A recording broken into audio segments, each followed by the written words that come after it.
Quando perde a ação, não paga nada. Quem paga é o cliente. Quer dizer, para o advogado entrar com a ação é fácil. Ele monta a ação e distribui e deixa correr. Mas e o prejuízo depois? O risco é todinho de quem está entrando com a ação. Então, é preciso a gente ter só essa... Assim, para cima.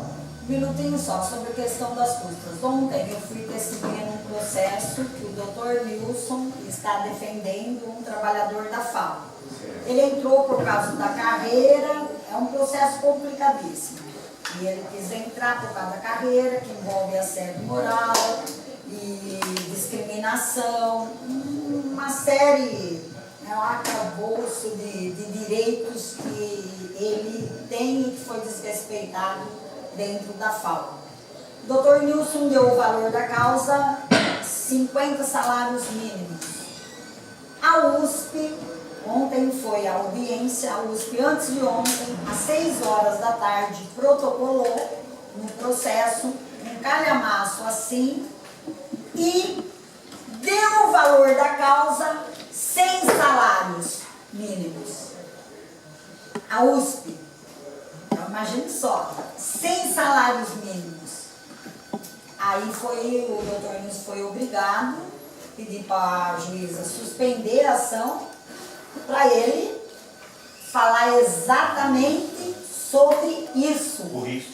Quer dizer, retrucar a universidade, porque o valor que ele deu foi de 50 salários mínimos. E a USP disse, não é uma ação de 50 salários mínimos. É uma ação de 100 salários mínimos. Por quê? Porque a USP está apostando que vai perder, que o trabalhador vai perder, vai ganhar, né? Então já começa a superfaturar em cima da cabeça dos trabalhadores. Foi suspensa a audiência, tem 10 dias para falar no processo sobre isso, né? Quer dizer, então a gente vê que... Sobre isso, inclusive, o Wilson estava falando de que os juízes aplicam, outros não. Na verdade, até assim, né? Tem um princípio, em tese deveria se aplicar o princípio. As ações distribuídas antes da reforma trabalhista, elas devem seguir o rito anterior, as ações propostas depois da reforma. Só que aí, na verdade, a compreensão que eu tenho percebido é assim, nas questões de ordem processual, aplica-se a reforma trabalhista. Então, prazos, tudo que envolve o processo já aplica em todos os processos, inclusive os antigos. Nas questões de direito material, se tem direito, se não tem direito, se na época tinha uma súmula que dava garantia ou não, se na época o artigo não tinha sido reformado ainda pela reforma trabalhista, na questão de direito material, que é onde está o direito propriamente dito, então tem que se aplicar o direito da época dos fatos. Né? Não é o direito novo que vai regulamentar alguma coisa que aconteceu lá atrás. Porque o processo ele acontece agora. Se eu tiver que interpor um recurso, o recurso é agora. Então agora aplica já aquela regra nova, não estou retroagindo a regra. Agora, o direito, por exemplo, a hora extra que foi feita há 2 anos atrás. Quando aconteceu a hora extra, tinha direito. Se agora não tem mais, então o juiz tem que aplicar o direito daquela época. Então a gente tem 2 regras, né, 2 formas. Uma para o direito material, outra para o direito processual. Só que aí, a audiência da semana passada, no caso aqui da USP, nós entramos com a ação antes da reforma trabalhista, o juiz mandou refazer a petição inicial, dando valor aos pedidos, que antes não precisava. Oi? A audiência foi posterior. Porque a audiência, no momento em que a USP apresentou a defesa, foi após a reforma trabalhista. Eu acho até que o juiz está errado, porque essa questão da aplicação do princípio da época dos fatos se dá no momento da distribuição da ação, não no momento da apresentação da defesa. Mas aí, cabeça de juiz, né? Então, o juiz, na cabeça dele, é no momento da USP apresentar a defesa. Se apresentou a defesa depois da reforma trabalhista, então a inicial tem que estar com todos os valores. Nenhum problema. A pessoa tem direito, nós estamos entrando com a ação porque tem direito. Agora, voltamos à discussão do risco do processo. No momento em que você pega uma ação que estava com valor de 40 salários mínimos, de 40 mil reais aproximadamente, e leva essa ação para 100 mil reais, se houver uma improcedência, aumenta o valor da condenação, aumenta o valor das custas, aumenta o valor dos honorários. Então, a gente tenta salvar aquilo que dá. As ações distribuídas antes da reforma trabalhista têm que ter valor da causa não conectado com os pedidos, porque não precisava na época. Só que aí a gente entra num outro problema. O juiz mandou a gente adequar. Nós não podemos recorrer dessa decisão, porque essa decisão é interlocutória, não é uma terminativa, então não dá para recorrer, o processo de trabalho não permite isso. O que eu posso fazer então? Nada. Eu tenho que fazer a adequação. Ou até poderia pensar no mandado de segurança, mas provavelmente eu iria perder esse mandado de segurança no tribunal e eu teria um problema de sucumbência maior ainda. Então o que a gente tem que fazer? Tem que fazer a tal da adequação, tem que adequar o valor da causa. Nesse caso da ação do livro, que eu não conheço, que eu não sei qual é o argumento da USP, mas provavelmente o que a USP esteja alegando é isso. Olha, o pedido é YZ e o valor está dado só aqui para o Y, então tem que dar o valor para tudo. Tem que computar tudo no pedido, honorários, tudo tem que ser. Por quê? Porque isso aumenta o valor da ação. E, é o que eu digo, né?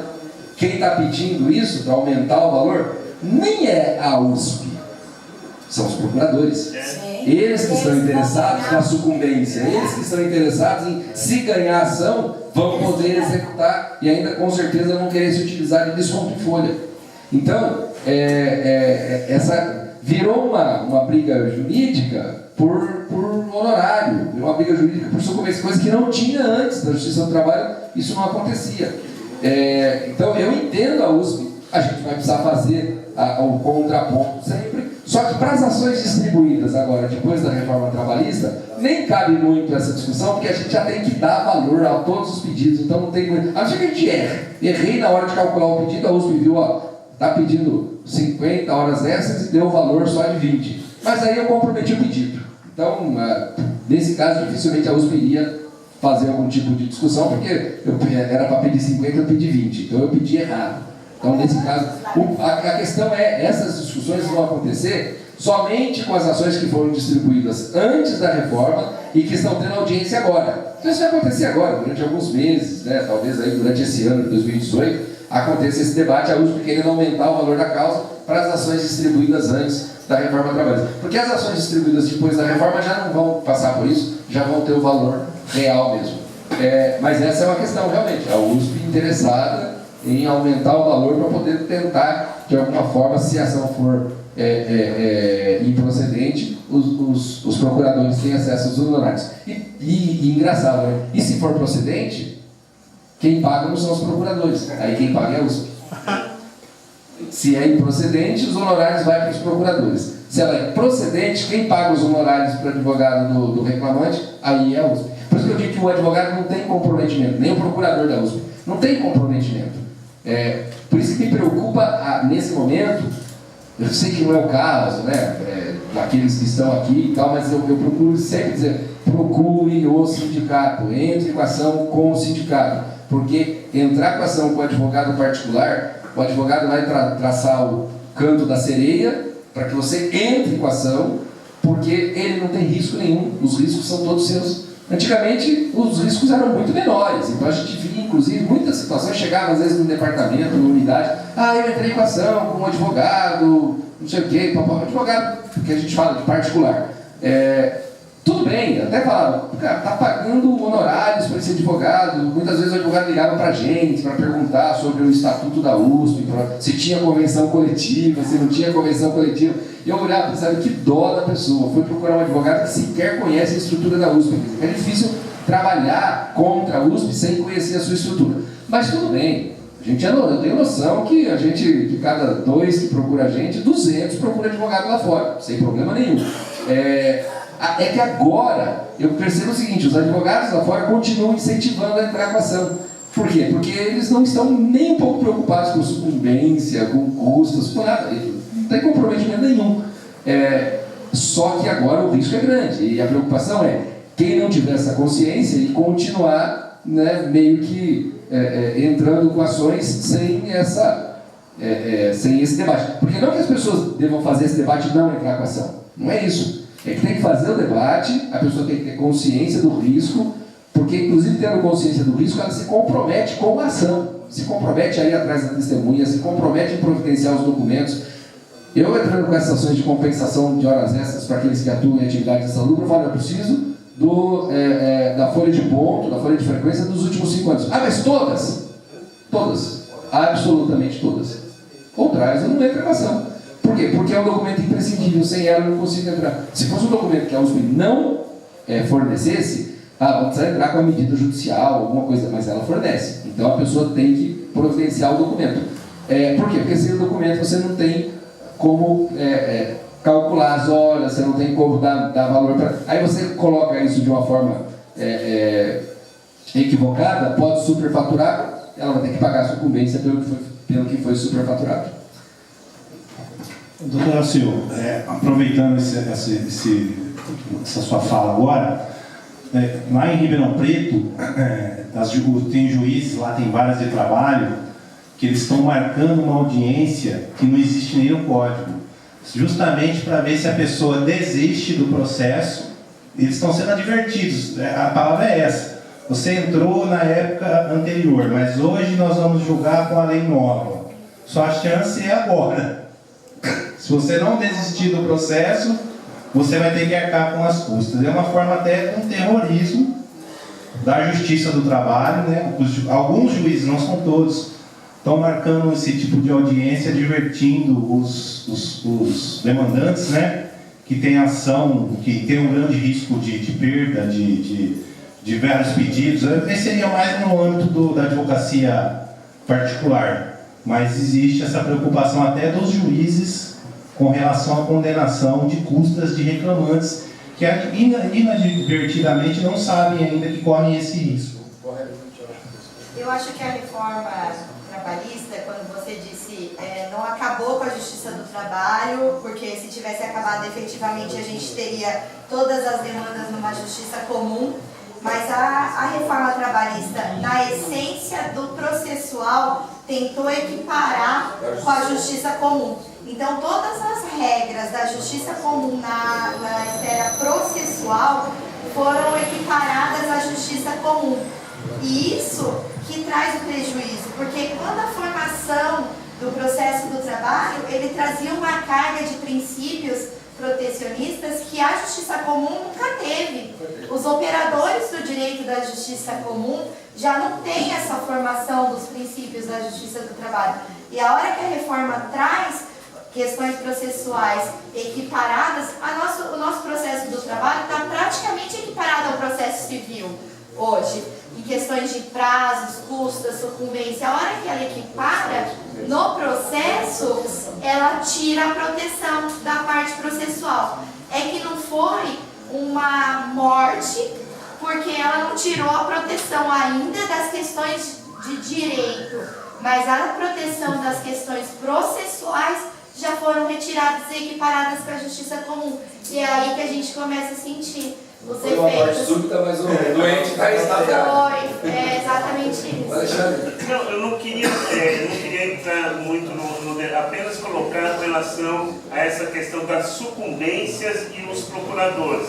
Eu me lembro de uma fala no último conselho universitário, que eu não me lembro, de um professor, diretor, ter falado isso em outros conselhos universitários. Mas ele falou o seguinte, inclusive aí, eu fico, inclusive, queria reivindicar um aumento para os professores, porque ganharemos até mesmo menos do que os assessores jurídicos da universidade em função das sucumbências. Ele já tinha colocado, se você se lembra, você se lembra dessa fala? De um professor comparando dos seus salários que ficariam bem menores do que a dos assessores jurídicos da universidade em função das sucumbências, o que é um absurdo, né? O sindicato teve um processo que nós perdemos, doutora, o senhor lembra, que vinha confiscando a nossa receita em 10% da receita. Graças a Deus já acabou. Mas parte desses 10%, uma parte ia para a universidade e a outra parte ia para os procuradores. E era sucumbência. E nós tentamos convencer os procuradores, eu me recordo na época, e assim, olha, tudo bem, né? O ente USP não pode abrir mão, mas você pode abrir mão, né? E não abriram mão, você entende? Não abriram. Então, nós já fomos vítimas desse processo de sucumbência aí. Só uma ponderação, os amigos estão falando da questão dessa audiência, que não é de conciliação, né? É de aviso, né? Também, né? Tem o lado bom e tem o lado ruim, porque o juiz está prejulgando o caso, isso é ruim, só que de alguma forma, se for uma aventura jurídica, se for uma ação realmente descabida, o juiz dá oportunidade para o trabalhador de abrir mão da ação ali. Então, para nós é ruim. Se o juiz me chamar para ameaçar o meu cliente, eu que não entrei com ação aventuresca, claro que eu vou ficar puta vida com o juiz e vou colocar isso na audiência. Não passei por isso ainda, sei que está vendo esse procedimento, não passei por isso ainda. Agora, pensando pelo lado do trabalhador, pelo lado do cliente, para ele talvez seja interessante ele ser esclarecido pelo juiz dos riscos do processo, se o advogado ainda não esclareceu.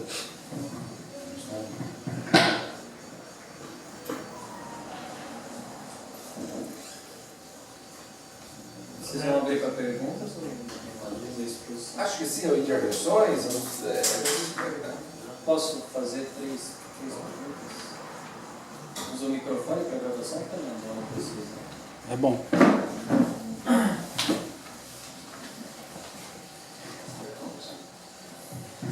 Eu vi uma declaração do presidente do TST, o João Batista Brito Pereira, de que a missão dele seria adequar a jurisprudência da Corte à Lei 13.467.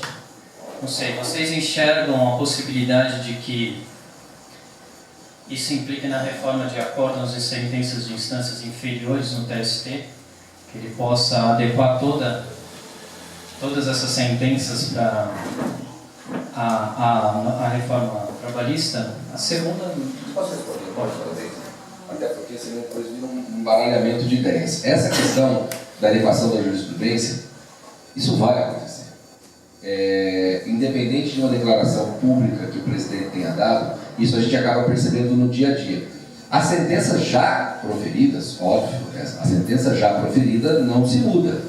Ocorre que uma sentença de primeira instância proferida no ano passado, ela está sujeita agora a um recurso. Então vai haver uma revisão dessa sentença pelo recurso.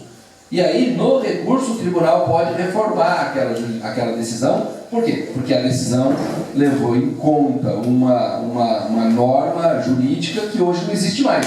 Então agora o tribunal pode fazer essa adequação. É como eu falei, existe um princípio que garante ao trabalhador que tem entrado com ação antes da reforma trabalhista, vivenciando um direito de antes da reforma trabalhista, de que não seja alterado. Então, quando se fala vai adequar a jurisprudência, essa adequação de jurisprudência ela não afeta certos direitos já garantidos.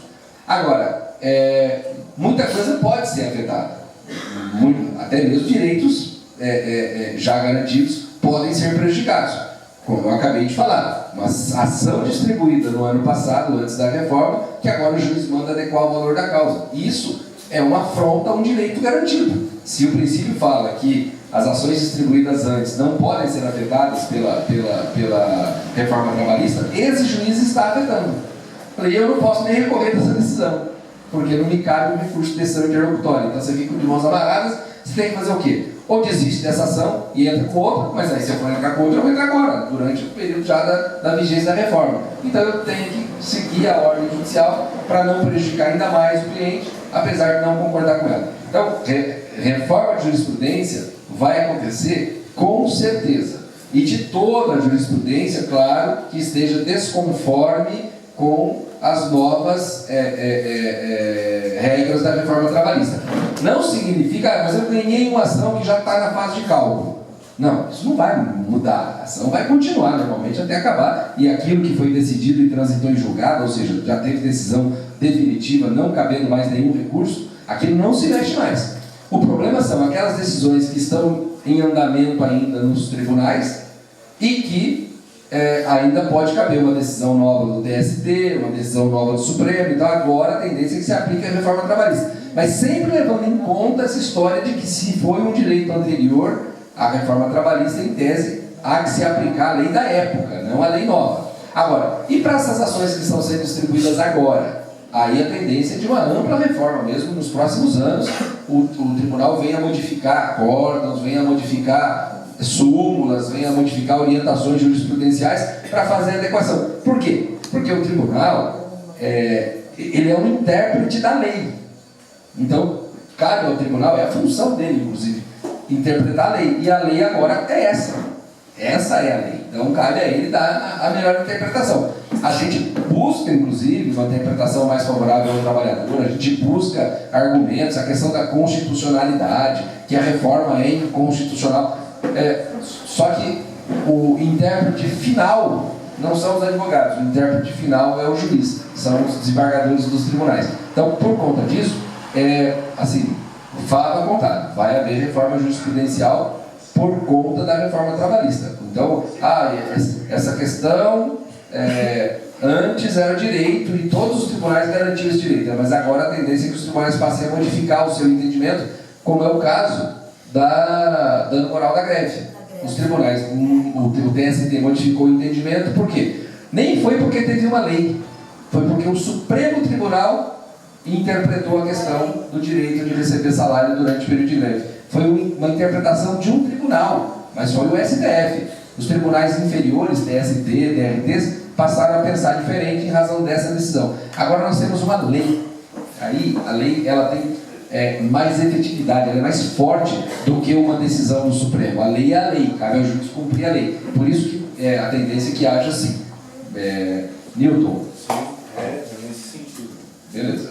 Primeira questão, então. Não sei se é uma dinâmica legal, mas assim, se a gente fizer as 3 perguntas, depois.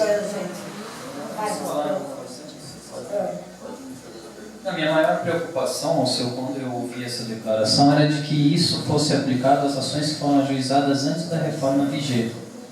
Porque no contexto em que foi feita a pergunta, se deu a entender que o entrevistador estava se referindo a essas ações.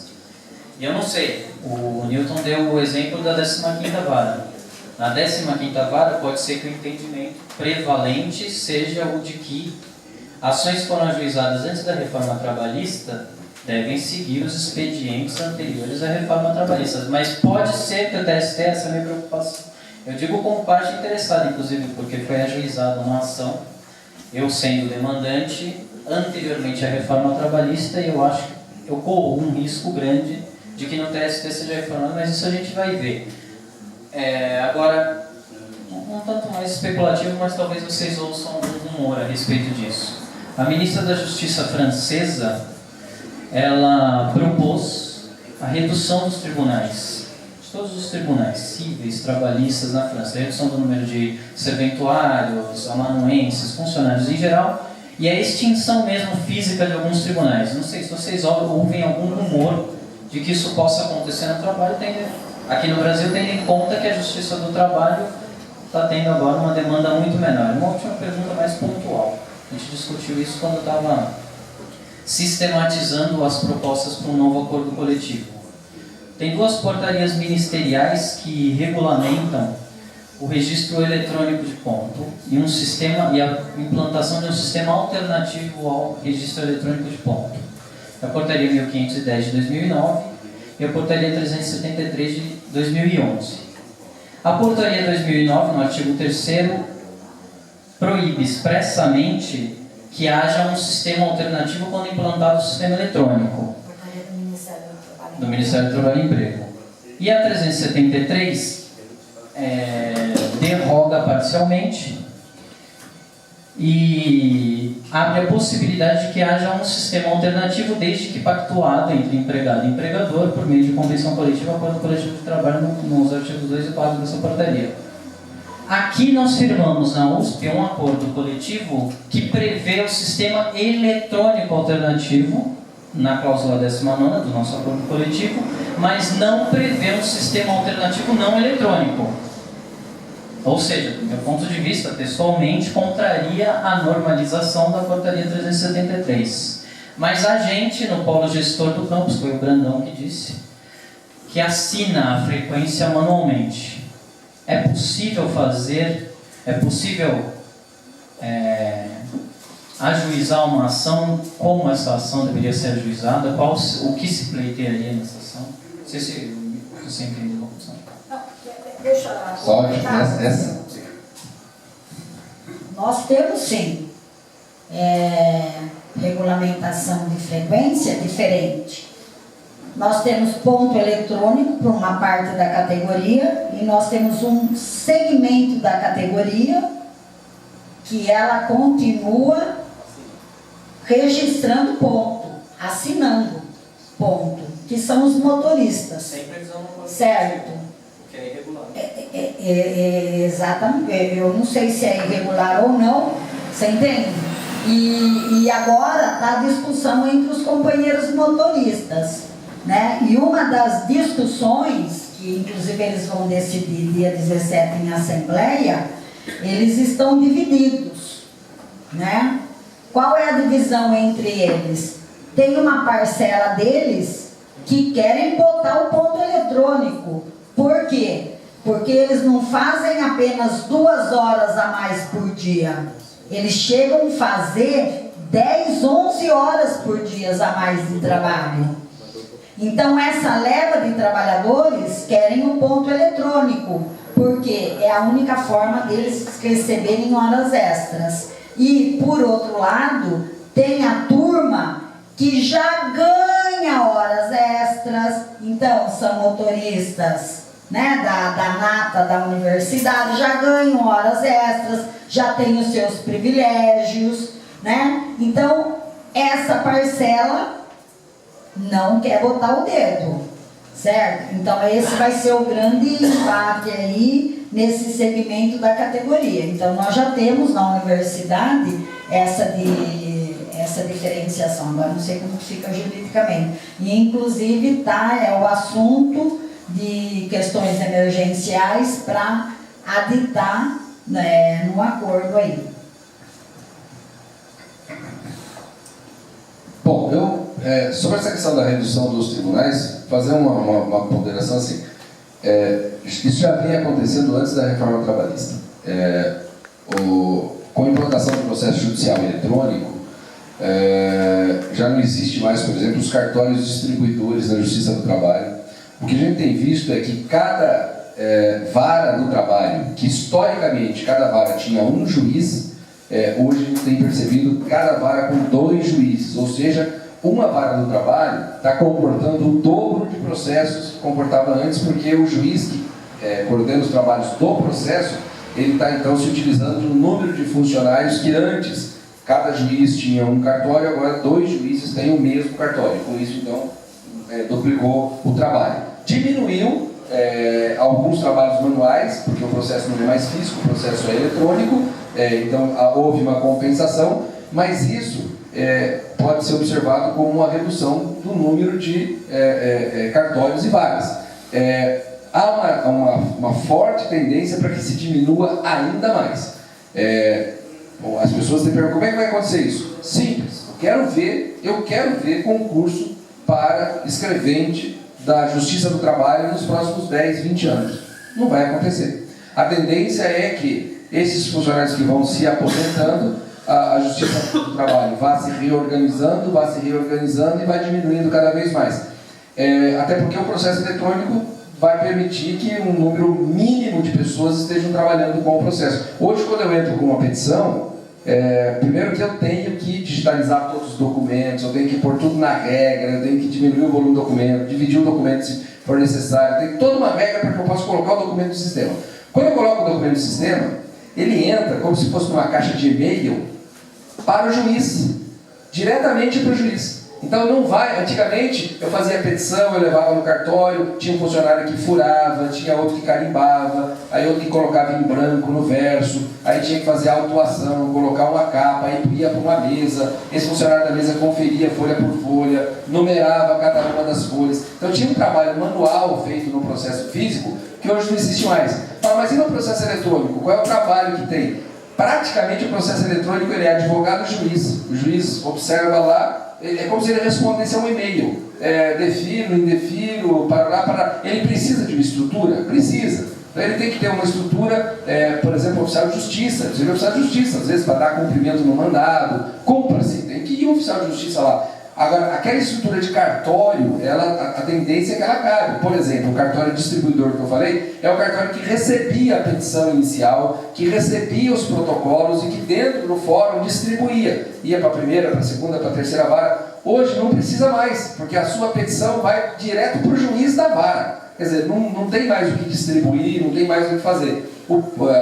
Petições iniciais que são sorteadas, o próprio sistema, quando a gente entra no PJE, e dá lá a distribuição, ele já faz sorteio. Quer dizer, eu não posso endereçar para um ou para outro juiz a minha ação. É por sorteio. Então, essa questão da redução dos tribunais já está acontecendo. Vai acontecer ainda mais. Não houve no Brasil, como no caso da França, uma determinação expressa, vamos diminuir o número de tribunais. Mas a gente percebe, por exemplo, aqui no estado de São Paulo, concurso para ingresso na Justiça Estadual também. Eu vejo assim, funcionários de 20 e tantos anos, 30 anos trabalhando. Você não vê ingresso em novos funcionários.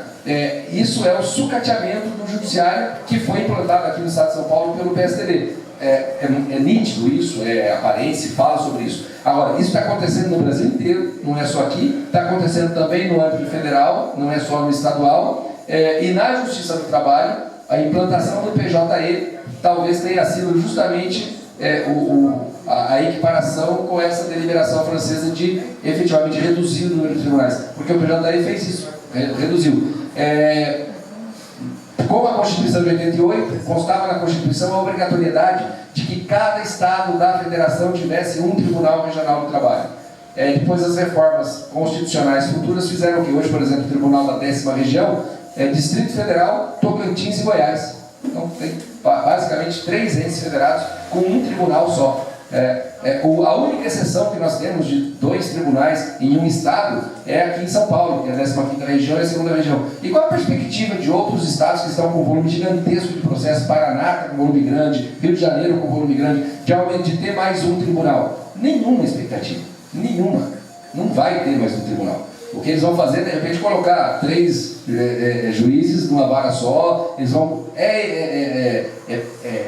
seria o sucateamento, né, através dessa fórmula oblíqua aí de diminuir o número de varas, de cartórios, enfim. Aqui não está acontecendo de forma direta, mas a gente percebe que essa diminuição da estrutura judiciária está acontecendo já faz alguns anos. E a tendência é que isso venha a aumentar. Com relação à última questão colocada, ele inclusive ponderou, essa questão de ponto, eu preciso dizer o seguinte, até fruto um pouco do que a gente vive lá dentro da Justiça do Trabalho.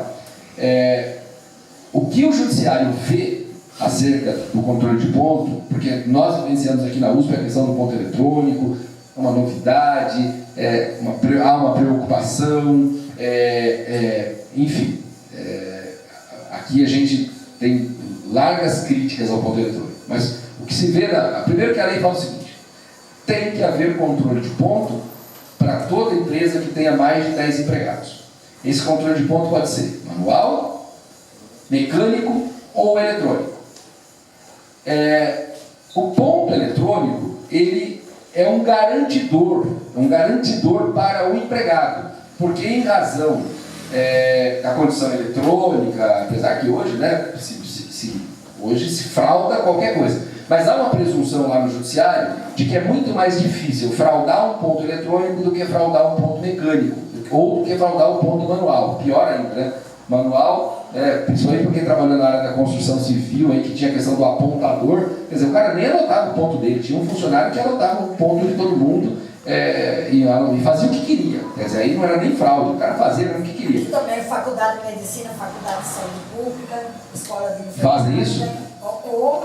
Nós tivemos um problema de aposentadoria da companheira Tereza, que era estatutária, ela pediu agora a aposentadoria dela, e a USP não achou